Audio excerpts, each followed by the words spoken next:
اعوذ باللہ من الشیطان الرجیم، بسم اللہ الرحمن الرحیم۔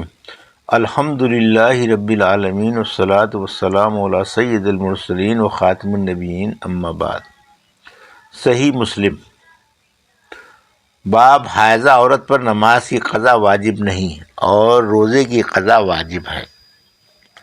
حدیث نمبر 761، اردو ترجمہ۔ معاذ رضی اللہ عنہ سے روایت ہے کہ ایک عورت نے حضرت عائشہ رضی اللہ عنہا سے پوچھا، کیا عورت قضا کرے حیض کے دنوں کی نماز کو؟ انہوں نے کہا، کیا تو حروری ہے؟ ہم میں سے جس کو حیض آتا رسول اللہ صلی اللہ علیہ وسلم کے زمانے میں اس کو نماز کی قضا کا حکم نہ ہوتا۔ حدیث نمبر 762، اردو ترجمہ۔ معاذہ رضی اللہ عنہ سے نے پوچھا حضرت عائشہ رضی اللہ عنہا سے، کیا حائضہ نماز کی قضا کرے؟ انہوں نے کہا، کیا تو حروری ہے؟ رسول اللہ صلی اللہ علیہ وسلم کی بیویاں حائضہ ہوتیں، پھر کیا آپ ان کو نماز کی قضا کا حکم کرتے؟ حدیث نمبر 763، اردو ترجمہ۔ معاذہ رضی اللہ عنہ سے روایت ہے کہ میں نے حضرت عائشہ رضی اللہ عنہا سے پوچھا، کیا وجہ ہے جو حائضہ روزوں کی قضا کرتی ہیں اور نماز کی قضا نہیں کرتی؟ انہوں نے کہا، تو حروری تو نہیں؟ میں نے کہا، نہیں، میں تو پوچھتی ہوں۔ انہوں نے کہا کہ ہم عورتوں کو حیض آتا، پھر حکم ہوا روزوں کی قضا کرنے کا اور نماز کی قضا کا حکم نہ ہوتا۔ باب غسل کرنے والا کپڑے کی آڑ کر لے۔ حدیث نمبر 764، اردو ترجمہ۔ ام ہانی رضی اللہ عنہا بنت ابی طالب سے روایت ہے کہ میں رسول اللہ صلی اللہ علیہ وسلم کے پاس گئی جس سال مکہ فتح ہوا۔ آپ غسل کر رہے تھے اور فاطمہ رضی اللہ عنہا آپ پر ایک کپڑے کی آڑ کیے ہوئے تھیں۔ حدیث نمبر 765، اردو ترجمہ۔ ام ہانی بنت ابی طالب سے روایت ہے جس سال مکہ فتح ہوا تو وہ رسول اللہ صلی اللہ علیہ وسلم کے پاس آئیں۔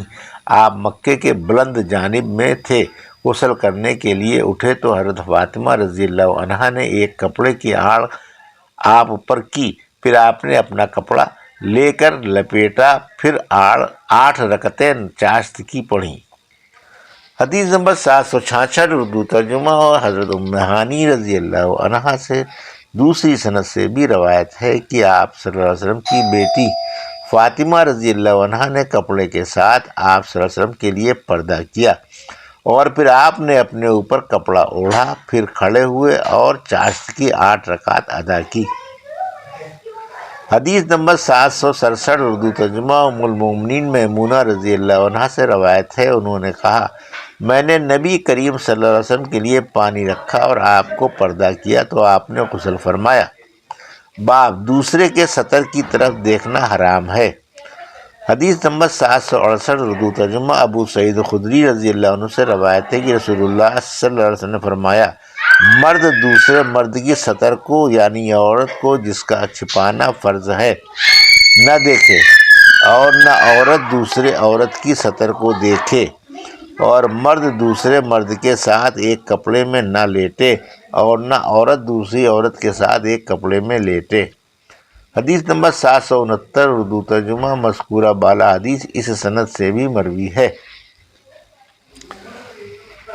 باب تنہائی میں ننگے نہانا درست ہے۔ حدیث نمبر 770، اردو ترجمہ۔ حمام بن منبع سے روایت ہے، وہ حدیثیں ہیں جو ابو ہریرہ رضی اللہ عنہ نے ہم سے بیان کی، محمد صلی اللہ علیہ وسلم سے سن کر پھر بیان کی۔ انہوں نے کئی حدیثیں، ان میں سے ایک یہ بھی تھی کہ فرمایا، رسول اللہ صلی اللہ علیہ وسلم نے کہ بنی اسرائیل کے لوگ ننگے نہایا کرتے تھے، ایک دوسرے کے سطر کو دیکھتا، اور حضرت موسیٰ علیہ السلام اکیلے میں نہاتے تھے۔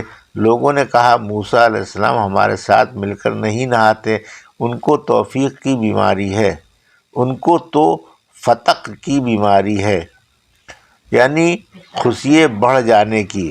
ایک بار موسیٰ علیہ السلام نہانے کو گئے اور کپڑے اتار کر پتھر پر رکھے، وہ پتھر خود بخود اللہ کے حکم سے ان کے کپڑے لے کر بھاگا۔ موسیٰ علیہ السلام اس کے پیچھے دوڑے اور کہتے جاتے، اے پتھر میرے کپڑے دے دے، اے پتھر میرے کپڑے دے، یہاں تک کہ بنی اسرائیل نے ان کا سطر دیکھ لیا اور کہنے لگے، خدا کی قسم ان میں تو کوئی بیماری نہیں ہے۔ اس وقت پتھر کھڑا ہو گیا اور انہیں خوب دیکھا گیا۔ پھر انہوں نے اپنے کپڑے اٹھائے اور غصے سے پتھر کو مارنا شروع کیا۔ ابو ہریرہ رضی اللہ عنہ کہتے ہیں، قسم خدا کی پتھر پر موسیٰ کی ماروں کا نشان ہے، 7 یا 6 ماروں کا۔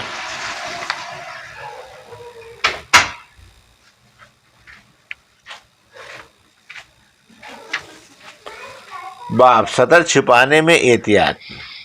حدیث نمبر 771 اردو ترجمہ۔ جابر بن عبداللہ رضی اللہ عنہ سے روایت ہے کہ جب کعبہ بنایا گیا تو رسول اللہ صلی اللہ علیہ وسلم اور حضرت عباس رضی اللہ عنہ پتھر ڈھونڈنے لگے۔ عباس رضی اللہ عنہ نے کہا، آپ سے تم اپنے تہبند کو اٹھا کر کندھے پر ڈال لو۔ پتھر اٹھانے کے لیے آپ نے ایسا ہی کیا، اسی وقت زمین پر گر پڑے اور آپ کی آنکھیں آسمان سے لگ گئیں۔ پھر آپ کھڑے ہوئے اور فرمایا، میری ازار۔ انہوں نے آپ کی ازار باندھ دی۔ ابن رافع کی روایت میں کندھے کی جگہ گردن کا ذکر ہے۔ حدیث نمبر 772 اردو ترجمہ۔ جابر بن عبداللہ سے روایت ہے کہ رسول اللہ صلی اللہ علیہ وسلم لوگوں کے ساتھ پتھر ڈھو رہے تھے کعبہ بنانے کے لیے، اور آپ تہبند باندھے تھے۔ عباس رضی اللہ عنہ نے کہا، جو آپ کے چچا تھے، اے میرے بھتیجے، تم اپنی ازار اتار کر مونڈھے پر ڈال لو تو اچھا ہے۔ آپ نے ازار کھولی اور مونڈھے پر ڈالی، اسی وقت غش کھا کر گر گئے۔ پھر اس دن سے آپ کو ننگا نہیں دیکھا گیا۔ حدیث نمبر 773 اردو ترجمہ۔ مسعود بن مکرمہ رضی اللہ عنہ سے روایت ہے کہ میں ایک بھاری پتھر اٹھائے ہوئے آ رہا تھا اور ہلکی ازار پہنے تھا، وہ کھل گئی اور میں پتھر کو زمین پر رکھ نہ سکا، یہاں تک کہ اس کی جگہ پر لے لیا۔ رسول اللہ صلی اللہ علیہ وسلم نے فرمایا، جا اور اپنا کپڑا اٹھا اور ننگے مت چلا کر۔ باب پیشاب کرتے وقت سطر کو چھپانا۔ حدیث نمبر 774 اردو ترجمہ۔ عبداللہ بن جعفر رضی اللہ عنہ سے روایت ہے، مجھے ایک بار رسول اللہ صلی اللہ علیہ وسلم نے سواری پر اپنے پیچھے بٹھا لیا، پھر میرے کان میں ایک بات کہی، وہ بات کسی سے بیان نہ کروں گا، اور آپ کو حاجت کے وقت ٹیلے کی یا کھجور کے درختوں کی آڑ پسند تھی تاکہ سطر کو کوئی نہ دیکھے۔ باب اوائل اسلام میں جمع سے غسل واجب نہ ہوتا تھا جب تک منی نہ نکلے، لیکن وہ حکم منسوخ ہو گیا اور جمع سے غسل واجب ہو جاتا ہے۔ حدیث نمبر 775 اردو ترجمہ۔ ابو سعید خدری رضی اللہ عنہ سے روایت ہے کہ میں پیر کے دن رسول اللہ صلی اللہ علیہ وسلم کے ساتھ نکلا مسجد قباء کی طرف۔ جب ہم بنی سالم کے محلے میں پہنچے تو رسول اللہ صلی اللہ علیہ وسلم عدمان بن مالک رضی اللہ عنہ کے دروازے پر کھڑے ہوئے اور اس کو آواز دی، اور وہ اپنی ازار گھسیٹتا ہوا نکلا۔ آپ نے فرمایا، ہم نے اس کو جلدی میں ڈالا۔ عدمان رضی اللہ عنہ نے کہا، یا رسول اللہ، اگر کوئی شخص جلدی اپنی عورت سے الگ ہو جائے اور منی نہ نکلے تو اس کا کیا حکم ہے، یعنی غسل کرے یا نہیں؟ آپ نے فرمایا، پانی یعنی نہانا پانی سے یعنی منی نکلنے سے واجب ہوتا ہے۔ حدیث نمبر 776 اردو ترجمہ۔ ابو سعید خدری روایت ہے، رسول اللہ صلی اللہ علیہ وسلم نے فرمایا، پانی سے پانی واجب ہوتا ہے۔ حدیث نمبر 777 اردو ترجمہ۔ ابو العلاء بن شخیر رضی اللہ عنہ نے کہا، رسول اللہ صلی اللہ علیہ وسلم کی ایک حدیث کو دوسری حدیث منسوخ کر دیتی ہے، جیسے قرآن کی ایک آیت دوسری آیت سے منسوخ ہو جاتی ہے۔ حدیث نمبر 778 اردو ترجمہ۔ ابو سعید خدری رضی اللہ عنہ سے روایت ہے، رسول اللہ صلی اللہ علیہ وسلم ایک انصاری کے مکان پر گزرے، اس کو بلایا، وہ نکلا اور اس کے سر میں سے پانی ٹپک رہا تھا۔